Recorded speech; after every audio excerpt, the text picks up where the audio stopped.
Yan, so paakyat tayo guys. Maganda guys, dito pa lang yan sa may part ng bakon pa lang to. At dito, palayan, tapos palayan, bundok. Oh, di ba? Kalupit.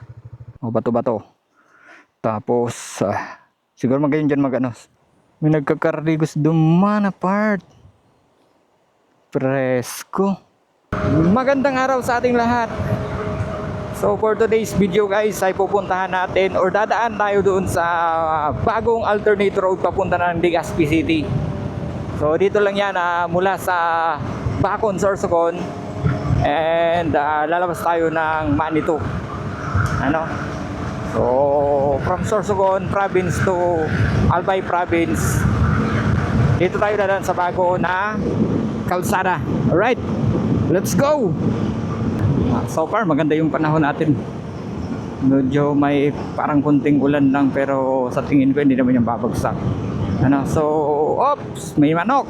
Oh no. Napaka-presko pa ng lugar dito, mapuno.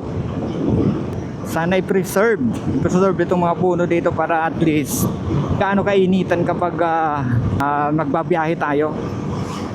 So dapat ganun lang talaga yung mga highway natin, yung malilim ba. Yan, no? So tingnan nyo naman yung kalsada dito guys, napakaluwag. Karamihan ay tricycle lang yung makikita natin.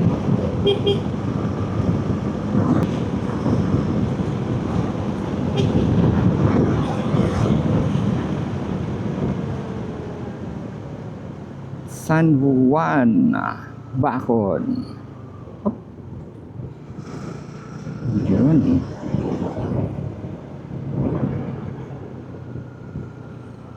First time ko guys dadaan dito. And titingnan natin kung kumusta yung daanan, kung passable na ba. Ano yung risk? Kung kumusta yung risk sa mga motorista at sa mga babiyahe. Gaano nga baka tindi tindi yung sinasabing, oh, ito yung Lebanon. This is Lebanon guys. So sa baba niyan guys ay pwede pong maligo. I don't know kung open pa ngayon, pero pagkakaalam ko ay madaming naliligo dyan sa baba. So part pa rin ito guys ng Bacon. So gamit natin guys ngayon ay si Rocky, ang ating CB. Yes. Tapos gamit natin pang record ay Insta360 X3, tapos DJI Action 4. Yun. Oh, may ganito na pala. Nice. Maganda tong mga ganyan. At dito guys ay meron po ditong resort, ang Usi Resort. So yan, maganda po dyan maligo. Yan, may swimming pool tapos may dagat. Right. Usi Camp Resort. Wow, banking. Napakalupit. Hanap tayo ng magandang lugar dito guys, and titigil tayo. Titingnan natin yung kagandahan ng dagat ba. So dyan tayo sa right natin ay dagat na po yan. And dito naman po is kabundukan. Tingnan nyo naman, napaka nature pa, di ba? Oh yun, so may paakyat na po dito. Unang akyat. Let's go. You know, unang akyat. Ayan. Napakalupit. Oh, ang ganda dun. Oh, dagat yun very beautiful. Oh, may mga so far may mga heavy equipment pa rin na nandito. Oh, so sira na yun. Yung itong bako, okay pa naman. And aakyat na naman tayo guys. I think kailangan ko mag-record. So, ayan. So, may mga ano pa pala dito. Tawag dito. Mga resident. Yan. So, paakyat tayo guys. Papunta tayo sa bundok na yun. So far, maganda yung daan. Kahit paakyat siya, Hindi siya gaano ka ka tarik yung akyatan dito. And then may mga bato sa taas. Oh my goodness. Tingnan nyo naman. Titigil tayo dito guys, tigil tayo dito. Yun, so, tingnan nyo yung daan dito guys. So ito yung daan papunta dito sa taas, paakyat. So yun yung dagat, 'di ba? Napakalupit. And then isa sa mga nakita ko is may bato dun sa taas, and dito may mga bato-bato din. So I think prone nito sa mga landslide. So ganun.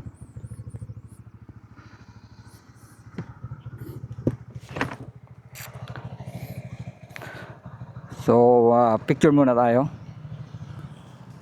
Yun, may mga lokal.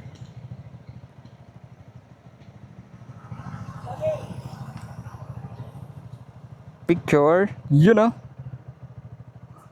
Okay guys, so nandito tayo ngayon sa part ng Bacon, and pupunta tayo sa Manito. And then I don't know kung kumusta yung daan dito, so magta-travel lang tayo.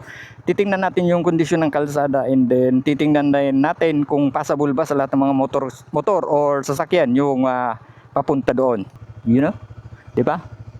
So napakaganda guys. Dito pa lang 'yan sa may part ng Bacon pa lang 'to. And I don't know dun sa unahan kung kumusta pa yung daanan doon. Yan, so tumigil tayo dito sa may paakyat. Oh, and then ang kagandahan guys ay meron din po ditong mga solar street lights. So ibig sabihin maliwanag po to sa gabi. Ano? Yan. Oh! Oh yes! Napakalupit. Oh, yun! Yun. So nakita ko na guys sa unahan yung parang matarik na daan. Kabundukan na to ng Albay at saka Sorsogon. Ang gagawin po natin guys ay aakyat na po tayo dito sa bundok na yan. So titingnan natin kung kumusta nga ba yung aakyatan dyan. Kaya nga ba ng motor natin? Yung pangalawang bridge na nadaanan natin. So ito na, aakyat na tayo. Yes! Yes sir! Bundok! Oh, nice! You know? So, dangerous curve like sa unahan siguro. Yun, so may nakalagay doon na ano. Oh, ganito pala yun. Napaka. So, I see. So, delikadong ano yun, curve. Delikado sa mga ano yun paakyat. So, isa lang yun sa nakikita kong delikado dito guys. Yung paakyat yun na curve na yun. So, I think dapat magdahan-dahan yung aakyat sa bundok na ito, dahil po ay may mga blind spot o blind curve. May mga blind curves po tayo dito dadaanan, and then maliit po yung kalsada kung titingnan natin ay maliit po ito para sa mga sasakyan ng mga malalaking dadaan dito, tulad ng mga truck, bus, or kahit yung mga sedan ay medyo maliit po ito guys. And napakatarik na po nito. Matarik na po siya. Matarik siya. So baka hindi kayanin ng ibang sasakyan to. Yan, na 45 degrees yung paakyat na to guys. Yan, di ba? So you know,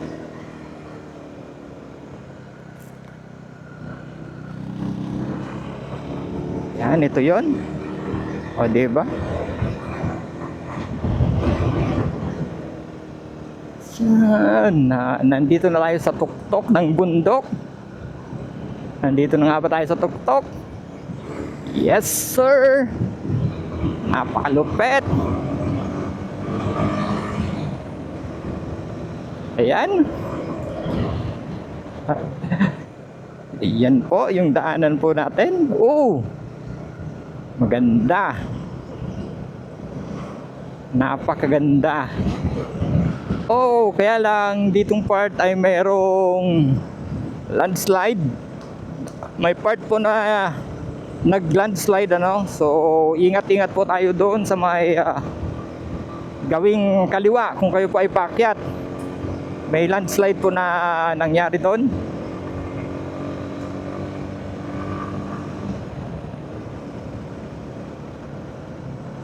Yan. Napakaganda ng bundok na to guys kung tutuusin. Yun, dagat na yun. Napakalupet. And then paakyat na naman dito.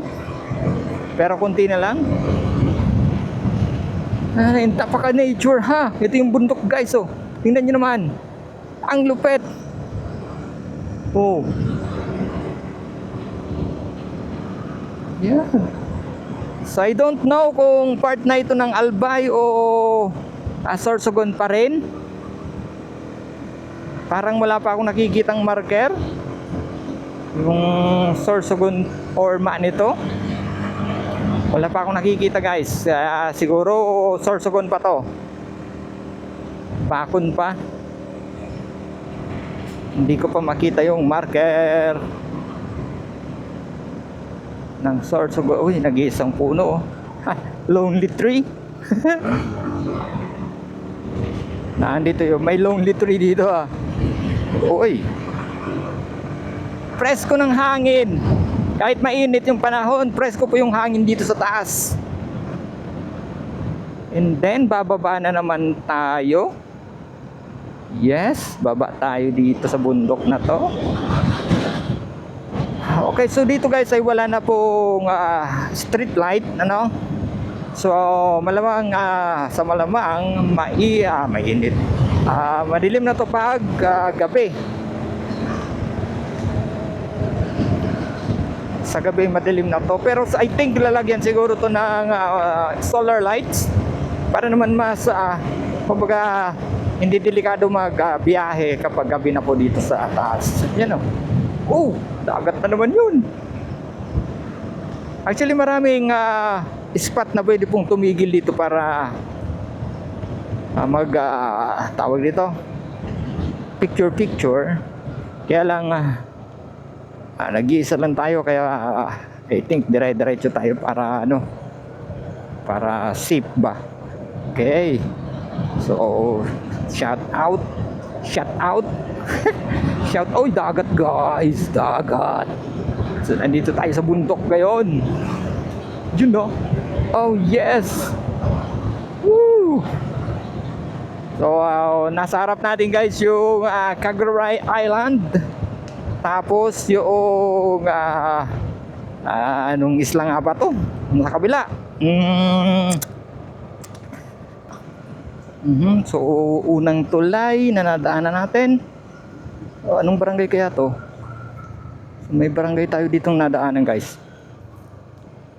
Yan. So napaka swabe. Anong barangay kaya to? Maganda. Yan, so madali na magpatarok digdi. Tingnan nyo naman guys yung daan, yung view. So may dagat dito, palayan, tapos palayan, bundok. Di ba? Kalupit. So yan po yung mga natatawang lugar dito sa Bacon or sa Sorsogon. So ito po yun. And dahil nga sa kalsadang ginawa dito ay kumbaga mas mapapadali yung transportasyon from Bacon, Sorsogon to Albay. Bako, Magayunon. Yan ang mga isla kang Albay. Rapu-Rapu pala, may isla Rapu-Rapu. Gariya unduman sa ibong ang isla kang Rapu-Rapu. Okay, so mapababa na ako. And yun so may resort din duman sa baba. So ilingaman daw nindo ining pababa na ini. Super duper liko talaga. And then sa taas ay may nagtataranom. Marayon. May mga nagtatanom sa taas. And then may mga balay-balay na digdi, padiit-diit. And then may mga locals na din na nag-aragi. Yan o. So yan o, tignan nga, may harong na digdi o. Oh, bako. Tapos siguro may turutindahan, pero I don't know. So passable na po ang Tinampo I Love 7K Kalinigan. Okay, so yun, may mga 7K Kalinigan. 7,000 Kalinigan. Okay, magayon. Malinig, promise. Tapos, ano nga rin sabi ko? So far, sabi ko nga, magayon na ang Tinampo, and then passable na sa mga gabos na sasakyan. Basta makusog ang sa indo po na preno, buda ang makina kang sasakyan nindo, makakaakyat po ka mo digdi sa Tinampo na ini. Kasi po may mga parte na talagang super matarik yung daan. So yan, so konting ano-ano lang, pero nevertheless napakaganda ng lugar. Nature na nature, tapos presko ang hangin. Yan. And I think madali compared mo kung dadaan ka dun sa main road. So I think mas madali itong daan na to kung papunta ka ng Albay, Manito and Legazpi. So mas malapit na to. You know, tingnan mo sa baba. Wow, nice. Amazing. Oh, natulay na ini. You know, kalupet. So may stop kita. Hindi may nagkakarigos naman, oh. Sa lug sapa. Very nice. Tingnan nyo naman yan. Tingnan nyo namang lugar na yan, guys. So kalupet. O bato-bato. Tapos siguro magayon dyan jiggling. Magbanwit. May nagkakarigos naman, no? May karigos naman. Yung mataw. Uy, may karigos ang digdi. May nagkakarigos duman apart. Presko. Nice, duman pwede mag-agi. Saan mag-agi? Saan? Nagyan. Digdi. Pasiring duman.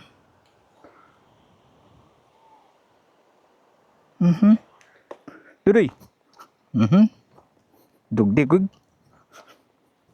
May agyan digto. Mara man. Okay. Sige, manduman na kita. Kari mag-camping dyan, oh.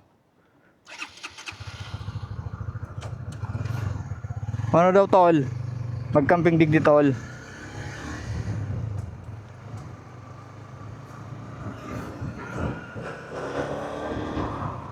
So yun nga, so naipakita ko na sa inyo, guys, yung daan papuntang Albay, galing ka ng Bacon Sorsogon. So sa aking experience ay napakaganda. Wala na pong ginagawa, although merong part na may landslide, pero passable po lahat. So pwede na po kayong dumaan doon. Konting ingat lamang po doon sa mga four wheels or doon sa mga nagmumotor sa may mga part na paakyat, kasi nga po ay medyo matarik po yung daan. Ano po? So yun lamang po, hanggang sa muli. So maghahanap naman tayo ng lugar na pwede po nating daanan or puntahan para po maipakita natin sa ating pong mga viewers yung mga lugar na magaganda dito po sa Sorsogon. Let's go!